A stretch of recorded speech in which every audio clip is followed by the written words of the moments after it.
आज खरं म्हणजे राज ठाकरे साहेबांनी मला जेवणाचं निमंत्रण दिलं होतं आणि त्यासाठी मी आलो होतो. खरं म्हणजे गेले काही दिवसापासून म्हणजे निवडणुका झाल्यानंतर गेले 1-2 महिन्यापासूनच भेटायचं,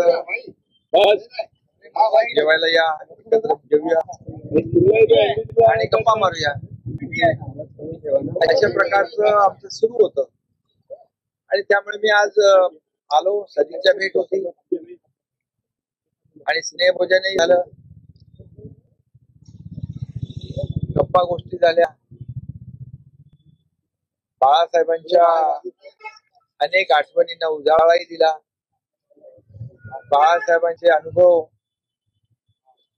राजसाहेबांचे अनुभव, आम्ही तसे एकत्र काम केलेले लोक आणि कार्यकर्ते बाळासाहेबांचे, आणि त्यामुळे अनेक जुन्या गोष्टी निघाल्या, जुन्या आठवणी निघाल्या. विरोधकांना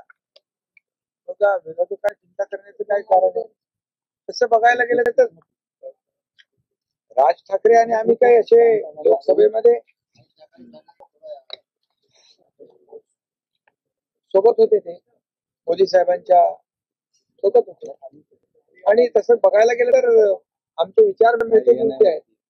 तर विरोधकांना चिंता करण्याचं कारण काय? त्यांनी काम करावं.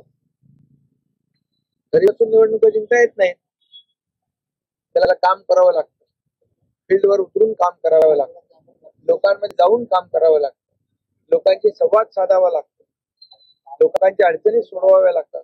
हे आम्ही करतोय. त्यामुळे आम्हाला काही चिंता निवडणुकांची नाही.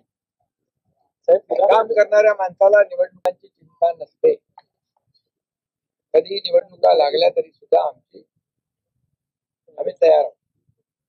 विधानसभा मतदारसंघाची काही आठवण जुनी निवडणुकीची आज नव्हती.